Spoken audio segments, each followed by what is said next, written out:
side hips. Kung kanina yung lower back yung nandun sa upuan. Ngayon, just like that. Right.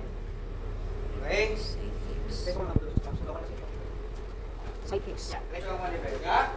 Yung hips, nakadikit sa upuan. Okay? Kung may tangke to, tuhod ka sa may tangke. Okay? Diretso manibela, hawak ang break. Okay, pitik ang balakang. Okay, pitik yung balakang. Ang hirap na. Galakang yung mag-force pa ganun. Yung balakang. Okay, mga take hours dyan ulit. Pitik ang balakang. Then push. Yung legs.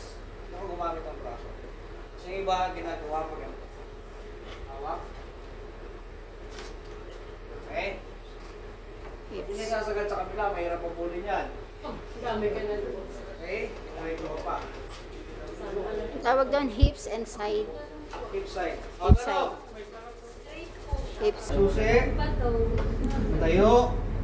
Ito ko lang side stand, walang permanent. Hawak mo lang. Nandito ko na sa kabila ngayon, ano gagawin? Ha? Sandal sa pader. Tulak. Pwede na may tulak. Sumakay Sinabi na. ba doon na sirain mo doon? Sakay na. Nasakay na. Kahit tayo yung car motor, ibisakyan mo na. Mas ka na, pag ginagawa mo siya. Diba? Punta ka sa gasolinahan, parada ka doon, punta ka sa sigaw. Kung magpagpag. May sigaw. Okay? Kung hindi naman umaandarin mo to, hanap kayo ng gutter. O kaya pader. Parang bisikleta. Parang bisikleta lang. Sandal sa pader. Yan. Good job. Habang, tatay, nagtanong eh. Tatay, naglalap ng manibela. Manibela sa kaliwa, sa susi. Okay, safe na sa magnanakaw? Hindi. Nilagyan pa ng aksa, rotor disc. Safe na yan?